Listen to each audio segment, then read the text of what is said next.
law being the law is something that, I've heard members of the community say, well, why is Lee College even going to allow these guns on campus? Well, that's not an option. We're past that. We have to allow the guns on campus, but we are charged with establishing rules to make it safe for everybody, and that's what we're trying to do here. So we've got a PowerPoint I kind of want to start with. It's just a general overview, a very high overview of just the law itself. Karen's going to flip through the pages. Well done, Karen. All right. This all started back June 13, 2015. Governor Greg Abbott signed Senate Bill 11 for campus carry, and he was at Red's Indoor Gun Range in Pflugerville, Texas. Very appropriate. Next slide. All right, next slide is Senate Bill 11. This is a bill that authorized a license holder to carry a concealed handgun on or about the license holder's person while the license holder is on the campus of an institution of higher ed or private or independent institution of higher education in the state. Now, the private schools and independent schools got an advantage. Let me skip here. First of all, this is just concealed carry. Open carry is not allowed on any campus. So stressing again, concealed carry only. But next, talking about private schools. One more down, next one. Okay. Basically, this is where the Senate in this bill gave the authority to lawmakers to basically allow that campus, four-year institutions and private institutions, as well as independent institutions, they could have guns on campus. The private and independent institutions, they got an opportunity that we don't have. They got to opt out. So the next slide, you'll see, in other words, private universities can prohibit concealed handguns altogether, and many have done that. And you'll see, contrasting that with what we have in Senate Bill 11, we're a public institution. We're a public institution of higher ed. So here's what we have to do.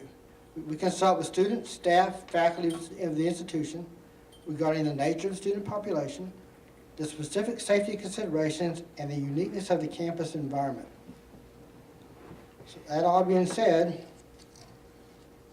next slide, the president of the institution shall, you see the word shall, establish reasonable rules, regulations, or other provisions regarding the carrying of concealed handguns by license holders on campus.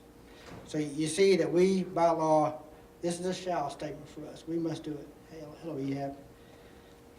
Did y'all talk with students, faculty, and other people on campus? Because nobody I know of has ever been talked to about any of this. That's what we're doing now. That's what we're doing now. And we had now you'll see in a minute, a task force that's pretty widespread as far as the cut across the campus community that were on the task force, that represented students, faculty, staff, and so forth. So again, we're in the draft stages. So we're doing that now to be sure we have that input. Good question, though, Tex. And in areas that we're going to prohibit handguns, which we're going to go through here in a little bit, we have to have signage out that actually reflects that guns cannot be carried in those areas. There are 30.06 signs, what they call them. And you can see down here.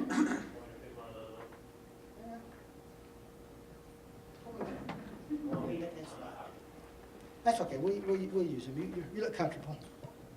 Okay. All right. That's a fairly ugly person doing that.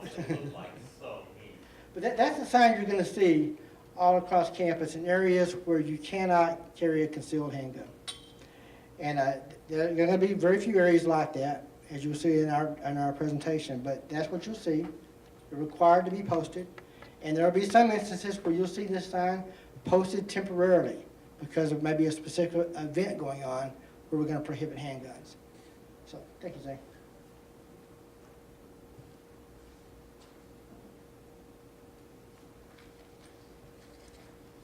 Okay, as far as the bill itself, again, it took effect August 1, 2016 for public senior colleges and universities. So the 4 years, they've been doing this for a while, four-year universities.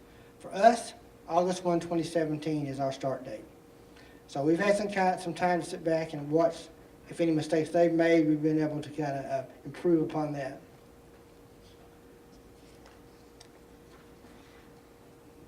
Next, what we have done is that we assembled a campus task force, campus carry task force.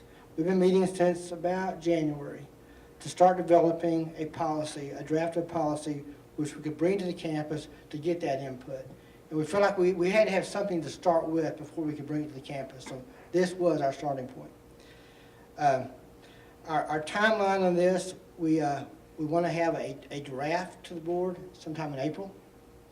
And then hopefully we'll have a final version, once the board looks at it, to be approved at the May board meeting. That's the plan. I don't see that being a problem as far as timing.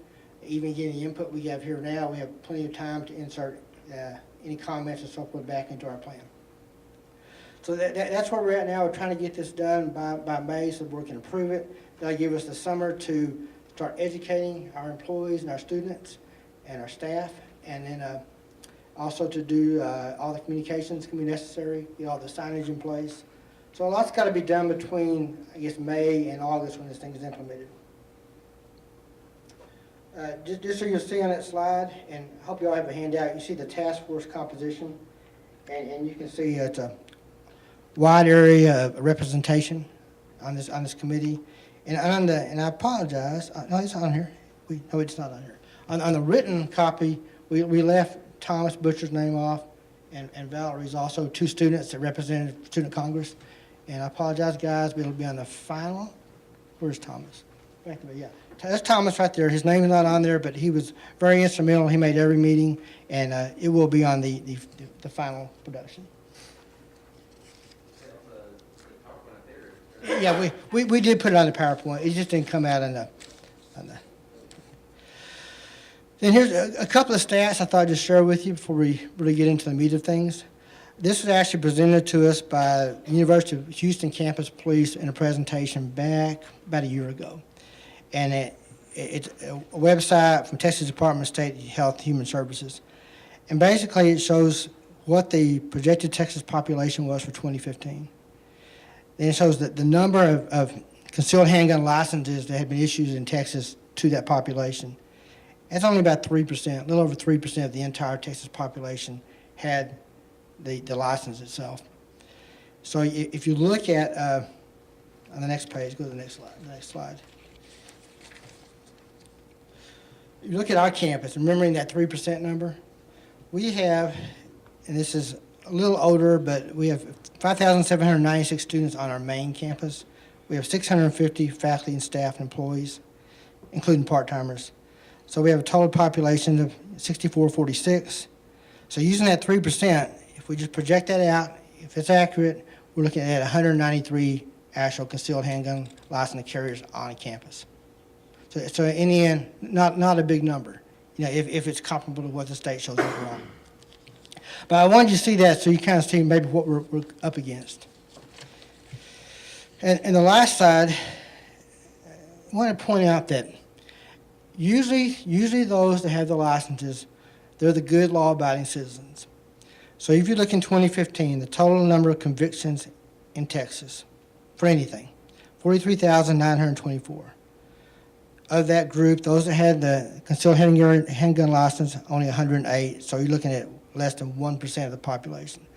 So the folks that have the licenses usually are the good law-abiding citizens. And I was told that, matter of fact, of these convictions, of this 108, none of them had anything to do with firearm. So I wanted you to see that, see some stats, and kind of know what we kind of expect on campus. If you're on the task force and you're here today, could you stand up for just a minute so you can be recognized? It's going to be the majority of the folks here, but I wanted everybody to see that we have a lot of folks that are on that task force. A lot of them will be at other meetings throughout the day. Thank you, guys. But they put a lot of work into this. They talked to their folks that work for them in their areas. Many of them have talked to students. So, you know, we've tried to get a good feel for things as far as how the campus feels about much of this. I wanted to let you see a draft of the policy, and I think you've all picked up a handout. And I kind of want, I'm not going to go through it word by word, but I wanted you to look at some of the highlights of that. And again, stressing again, it's coming up.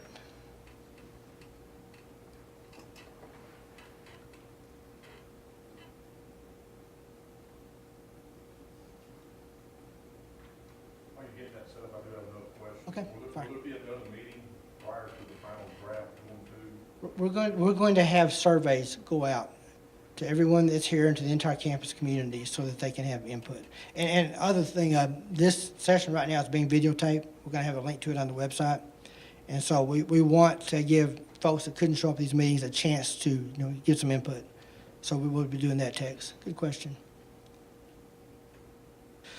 Okay, in the draft, our policy, first, there's some legal jargon we had to put in here, so you can see that the policy statement being the first, it carries a lot of that. And the most important part of that, I believe, is that, again, stressing that what's happening on campus is concealed carry, not open carry, and kind of talks a little bit about what concealed carry is. And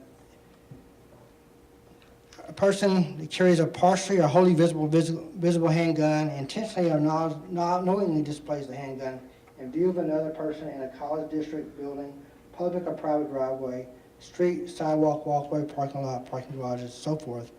They can't do that. The offense is a Class A misdemeanor. So if I'm aware that somebody's carrying a weapon, they violated the concealed carry portion of that? If they carry it, if you see it, that they have. Now, to keep in mind, we know, what we do know is that there's going to be a situation, perhaps someone inadvertently, they've got it in a jacket, wind blows, comes open. That's inadvertent, It's really when they come down to knowingly displaying it, that gets to be a problem. Under the scope definitions, campus, where this policy applies, is all land and buildings owned or leased by the college. So everything we own or lease. If you look at, we have a campus in Liberty, a facility. We do not lease that building. That building belongs to the Liberty ISD and some other surrounding school districts that go in partnership. So their rules will apply there. Just only on buildings that we actually own or we actually lease. Like, just randomly, the room inside the mall, y'all know, is that, Right. We could establish our rules in that area, yes. And actually, we're going to be out of the mall shortly anyway, but that's a good question, yeah. Okay, go ahead, John. Go ahead. It's the lease portion there, the way that worded. What about buildings that we lease out? So if we had a piece of property that we were to say lease to Impact Early High School or lease to some other entity. If we own it, then our rules will apply. If we lease that out, we will have them follow the rules that we have established, yeah. Okay. And that's a good example, our child care center. Also on page 1 there, what does concealed carry mean? Texas Department of Public Safety defines a concealed handgun as a handgun not openly discernible to the ordinary observation of a reasonable person. It goes on to define what a handgun is. Any firearm that is designed, made, or adapted to be fired with one hand. This characteristic differentiates handguns as a general class of firearms from long guns or rifles or shotguns. And then another thing we left in there, which is interesting, on or about their person. The firearm can be carried on or about their person. What does that mean? Well, it means a person licensed to carry a handgun must carry a handgun in a manner that the handgun is close enough to the license holder that he or she can reach it without materially changing position. And some of this we're having to get some legal help with, but that kind of tells me what I heard in a presentation from another attorney is that if you're having to reach behind you to get your handgun, then you have violated that. So it's got to be where you can get to it without really having to maneuver around quite a bit.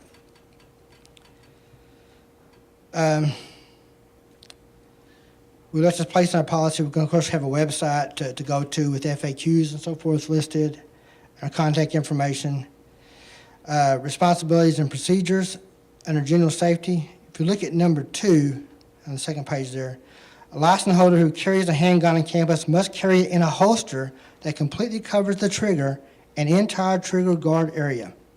Must have sufficient tension or grip on the handgun to retain it in the holster even when subjected to unexpected jostling. So again, what are we trying to do there? We're trying to get away from, someone inadvertently dropping a gun, inadvertently falling out of some other type carrier, what have you. Trying to make it as safe as possible. And then next we get into exclusion zones, which is probably why many of you are here, what you're interested in hearing about. I know that I personally took an entire 180 on this thing because when the law came down, I thought, gosh, we don't want these guns at all. And that's why many felt across campus. But because of the way the law is written and so forth, it's kind of changed my mind. I think that there's really and truly, if you think about things, if someone has a handgun on their person and it's concealed, we're not going to know it anyway. And there's probably folks right now that have guns that we don't know about anyway. So I think establishing some rules is the prudent thing to do, and we kind of accept what we're up against here. There are exclusionary zones that are actually established within the law. And first, I do want to mention that the college president, he's the only person with the authority to declare a specific premise or venue as exclusionary. If I'm a faculty member, or if I'm in my position, I can't say I'm going to have a meeting, and because of the nature of that meeting, I don't want any guns there, so I declare it. I can't do that. Only the president can declare a area, venue, room, what have you, as exclusionary, if it's not included in the items I'm fixing to list next. There's some areas excluded by law. One of them is where a high school, or collegiate, or professional sporting event or interscholastic event is taking place, including our athletic events. So, for instance, the arena, we hold many athletic events over there. We cannot ban guns from the arena permanently. We cannot just put a sign in the building and say no guns allowed here. However, during an event, when there's a basketball game going on, or another UIL event of some kind, at that event, we can put up a temporary signage that prohibits guns from being carried.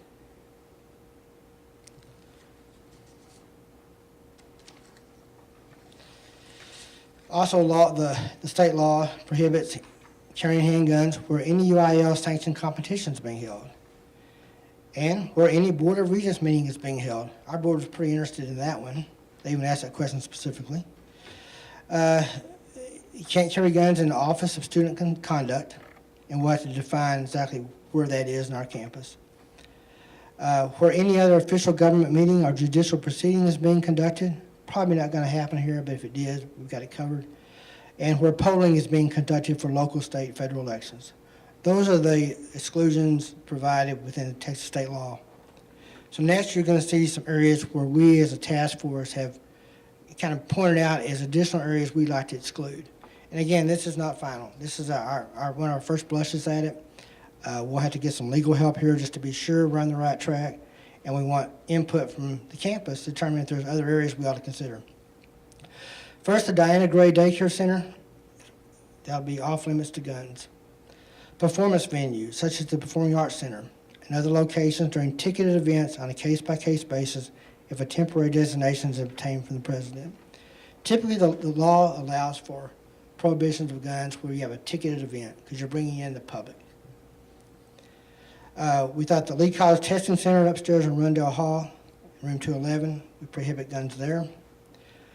And the next three are kind of almost call it our idiot-proof areas, but weight room and gymnasium, swimming pool area and gymnasium, and the wellness centers upstairs in the arena. Now, typically, if you go to the weight room, you're probably not going to have your gun with you. Or if you go swimming in the natatorium, you're not going to carry a gun with you. But we thought, just in case someone did, and that's a real good chance that something bad is going to happen. It's going to fall off their person. It's going to become not concealed any longer. It's going to be where you can see it, I would imagine, just because of the activity there. So not that those areas are real threats, but maybe kind of protect those going in where they don't inadvertently display their gun taking part in whatever activity they're going to do in those rooms. We found the Lee College locker rooms, most of the locker rooms are pretty well unsupervised. And just to know, we're not going to provide lockers for guns. A lot of schools have done that. And recommendation we've heard is stay away from it. It's been a nightmare. So we're not going to provide lockers for guns. If you bring a gun to campus lawfully and you need to get into an area that does not allow guns, you're going to have to go back and lock it in the car. That's the option you have right now. Other exclusionary areas, laboratories with extremely dangerous chemicals, biologic agents, or explosive agents, and areas with equipment that are incompatible with metallic objects, such as magnetic resonance imaging machines. And talking with Regina Barrera over in the Science Building, kind of scared me, all the stuff we have over there that really is an agent. If you've got a spark or something, that could actually cause an issue. So, and pretty much by law, we're protected to allow that in there, so we're going to prohibit them from the labs. Again, this is not per se the classrooms. This is the labs where the chemicals are stored, or the storerooms where the chemicals are stored. And we're going to allow for a process for temporary exclusions. We know there will be events that come up, and there's going to be a need or reason to exclude guns from those areas. And we've allowed a piece of this policy to address how to do that, basically talking about it needs to go back to the president for his authorization. You need to have it to him 90 days in advance of the event. And one thing we thought we'd do, we have a college safety and security committee right now, standing committee. We've had it for a long time. I think that to aid the president in that making those decisions, that committee will actually entertain those requests for prohibition of guns in specific areas to make a recommendation to the president to kind of give him some help with those decision-making processes. Also want to note programs specifically for minors. Now, we cannot, and we had Representative Dr. Anthony Price from Goose Creek on the task force with us, but Goose Creek would love for us to ban guns completely from our campus because they have dual credit students here night and day. There's Impact Early High School students here night and day. Well, we cannot do that. They are a part of our general student population. If there is a time or an area where they convene specifically for them, a large cluster of those students, and in those times and in those venues, we can do temporary prohibitions of guns. But not if there's, you have 3 or 4 in a class with you, we cannot ban guns from that. But we can if they're specifically clustered in one area for a specific event or what have you. So we want to address that in policy. So basically, any premise on which a program, activity, or camp is conducted specifically for minors are excluded from concealed carry. And I think that's important, and it means that all instructors or parents that come up with their children to those events, they also cannot carry. So we did spell that out in there. There's an appeal process listed in the back page. Basically, if someone feels like that an area or a event should have handguns excluded and it was not allowed, there's an appeal back to the president for that. So that's a draft of the policy. It's where we're at right now as far as the policy. Any questions about any of that? Daniel? I have a question about signage in regards to the areas that are prohibited for carry by law, such as athletic events and things of that nature. Will signage be required to be placed at those venues in order for that to be in place, or is that something that's inherently understood by a license holder that they're not permitted to carry those weapons? Okay, everybody hear the question? It is understood, they still have to have the signage placed. Right. The answer is signage is required at any place we exclude. Even if the law specifies the areas to be excluded, we have to have the signage. And if we don't have the signage, we should get fined, big time. And the other thing, if we have signage in an area that the law really does not allow, we also can get fined for that. And I will say there's been reports, a lot of there's been some pro-gun components. They've actually gone to campuses and kind of checked the signage to see what's being excluded. And they found instances where the schools have kind of pushed the limits a little too far, and they've been fined. And it's been a daily fine until the sign's removed. So that's the other end of it. Other questions? I'm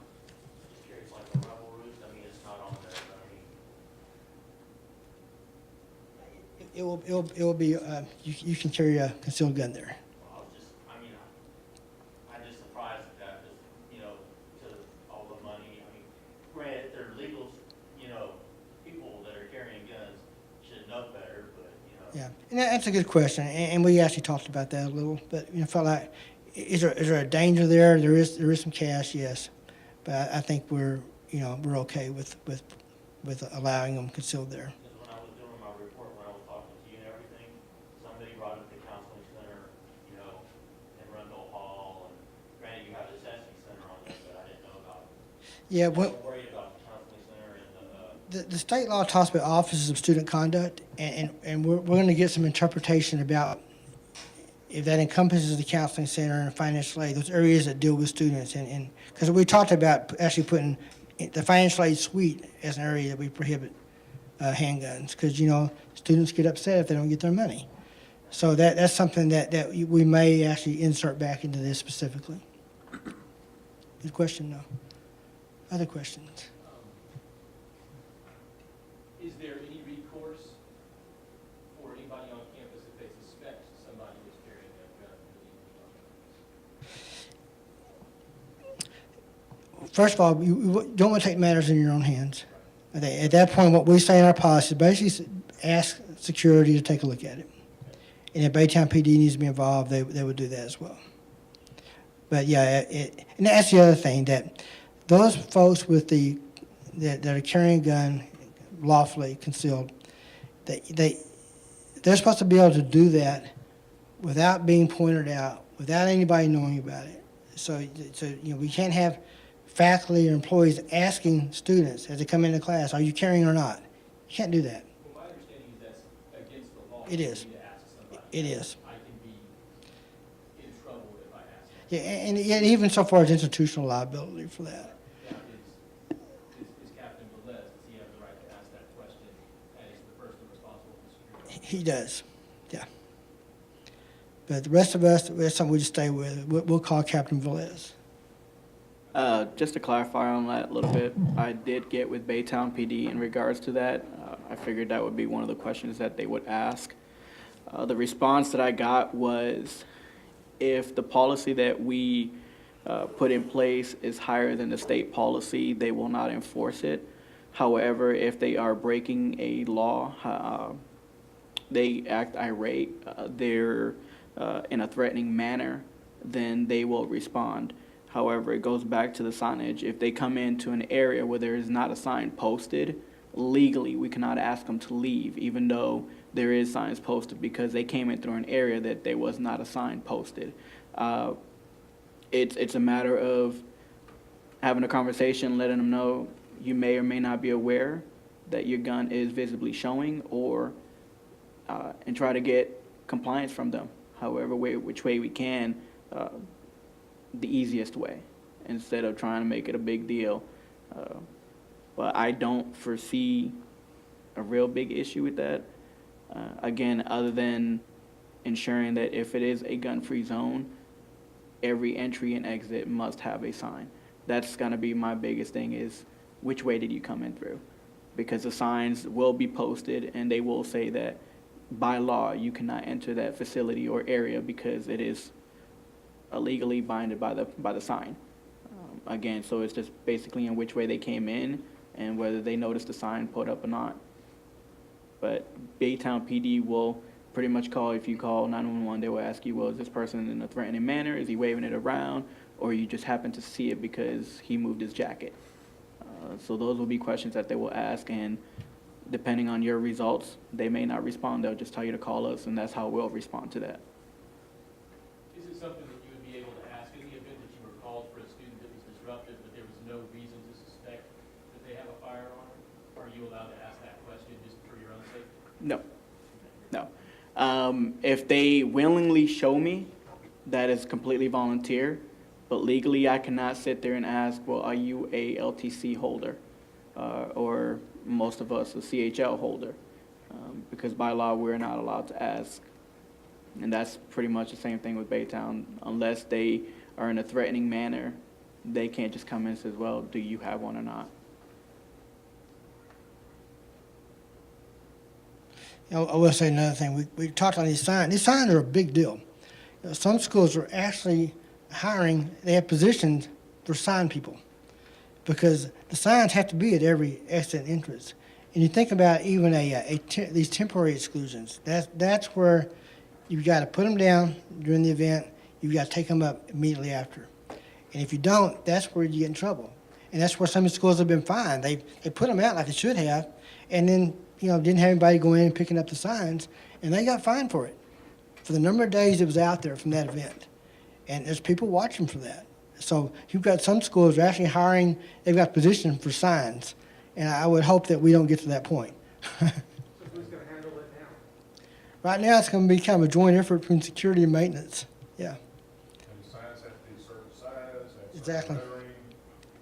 yeah. Pretty much that sign, that's the legal sign. That's what you're going to see. We can't put right on the back of this and paste it on the window that this is no guns allowed. It's got to be that sign. And the signs also are made in such a way where there's kind of these sandwich signs with those on them, where you pop them out there. They're kind of triangular. We had dates to those, I mean, so, see on the event for this event, so there's a performance, I mean, it's if, like, one of us, if we see it and it's the next morning and it's still there, we can just pick it up. As long as it's not a part of the sign itself.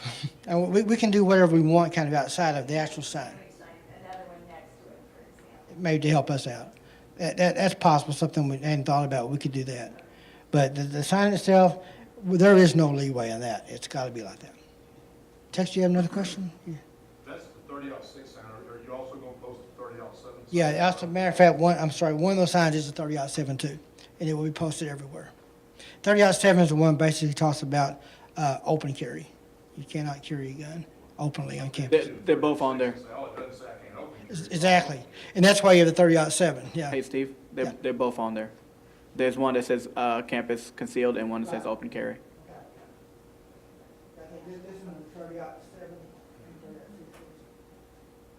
Good question, though.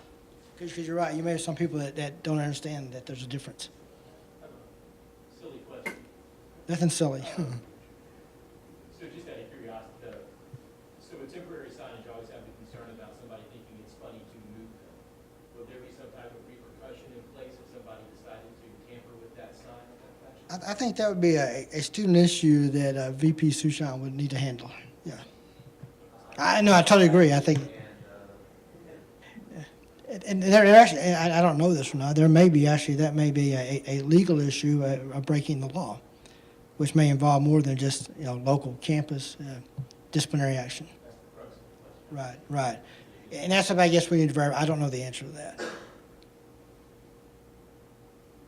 Daniel, for most of those events, of course, security will be present. One of my things will most likely will be to have someone not physically posted, but just keeping an eye on them if they are one of those that we temporarily put out, because we do have to enforce that law at that point. For a basketball game, we have to make sure that people see the signs on every entry, exit, to ensure that they comply with the rules that we put out. And then, of course, after the game or whatever event, we remove them. But yeah, it would be one of those where somebody would really have to be wanting to do that, to try to pull a fast one and say, well, I didn't see that. Well, or is it just to think that that's funny to move a sign? Correct. Without, with zero intention of carrying anything. And places of concern for me on that front would be something like the arena at the fire exit doors. We would not realistically have an officer to monitor those doors. They're on the back side, they're not an entrance. But we could probably catch somebody on camera if they were to choose to do that as a joke or think that there was some levity involved there. Correct. And those I want to begin to be the biggest thing, is because it is an exit. It's a a usable exit, not just something that was attached. We do have to monitor and continue to make sure that we check all doors and entries to make sure that those signs are put up, because again, if somebody does move it or it's not visible because they put a tree or something in front of it, it makes it illegal for that person to walk in, and they may not be the one that moved the sign. but if they legally came in through that facility without that sign being posted, we have an issue. Thus, we have to make sure that those signs are visually posted and seen throughout the events. And some schools, I talked to a couple of college presidents, they're taking the approach that they're basically excluding no areas. We're not required by law, but there's some exclusion areas allowed by law. But in the end, that you're not going to be able to know anyway. So a lot of college presidents, unless something in there required by law makes them do it, they're opening their campus up to get away from these sign issues. And I thought that was really a kind of a different approach, but that's what some are doing. Any other questions about the draft of the policy? Bill? Just a question about, for the areas that have signage that are off limits, they're basically identifying that as a gun-free zone. Not a problem for law-abiding citizens, but might be others that not so law-abiding people, that this is some place where there's too much weapons. What about special events, UL events, so forth, the policy for providing armed security for those events? Yeah, and that's a good question. I think when we do have events, we bring in the public and so forth, I think that we need to probably ramp up our efforts there. Because you're right, by saying this, we're basically saying that, nobody in there has a gun or should have a gun. So the bad guys will know that most likely they don't. So, and that's a good point. We need to provide security to take care of those folks that are coming to those events. Is that kind of what you were asking? Yeah. All right. I was hoping there'd be more students here because Thomas, representing students, is up here, ready for student questions. And Most of the things you've answered that I asked you earlier, so. yeah. Thomas, you have any special comments you want to make? Or No, I don't think so. okay, good deal. We'll give you that chance. Thank you. The other thing, getting away from policy for a minute, probably people aren't going to really go through this policy, as far as it's going to be on the website, it can be in several places, but we want to create an FAQ, frequently asked questions. It basically took our policy, put it in very layman terms, questions people might ask. And so at the back of the handout you picked up, there's an FAQ that basically it takes parts of our policy, puts it in everyday layman's terms, like the first one, can anybody carry a gun on campus? Well, there's an answer to that. What's the difference between concealed carry and open carry? And it kind of runs through various questions that might be asked. What should I do if I see a gun on campus? So I think that we try to address those questions that would typically be brought up. But that's also an area where, as we do this survey after this event, to get some student input and faculty employee input on what else should go in that FAQ. What are the really down and dirty questions that people might ask and need answers to? Carrie, thank you for bringing your husband. Would you like to introduce him? We have a Baytown PD here. No, thank you. Okay. There you go. Thanks for being here, though. I think we have covered all I want to cover now. If there's no more questions, Just one more point, this is not to do with policy, Okay. it's something that may unintended consequences of some of these things. I think we should, even though a person's thinking about it, if you're a CHL holder and you're going to class, you have your weapon, and you gotta go someplace where you can't have it, you gotta go lock it in your car. Yeah. People might be noticing that people are going back and forth to their vehicle, which may tip them off that these people are storing handguns out here, maybe targets for theft. Maybe we should make it part of our announcement, institute this, that they need to keep this in mind, and maybe not make it so obvious. that's a good point. In our position where we try to get to the point that we don't know who has the handguns, if they're walking back and forth to the gun, obviously they've kind of self-identified. So you're right. I think part of our educational material we put out in the summer would be, as a licensed handgun carrier, remember that. People may be watching you. Other questions? Well, good point of that is, before you bring your gun on campus, if you're a CHL holder, know where the signs are, know where your classes are, that way you know where you can and can't carry. Yeah, I think it's important you plan ahead. Plan your day. Plan ahead for your day, so you know what you're up against with your daily schedule. It shows where they're permanently, And actually, that's a good suggestion. I'll write that one down. Thanks, Diana. Pay the max anyway, right? Yeah, So, yeah. So that'll be a really good addition. Okay. All right. Any other questions? Again, there's going to be a survey sent out. I really want some input there to see if we can't get some good comments. We can insert back into this policy. And if you have questions or anything between now and the time you see the survey, email Karen. Everybody probably has Karen's email address, but email it to her so we can have those. We'll start collecting them, and our task force can take a look at those questions. With that, we are done. Thank you very much for coming.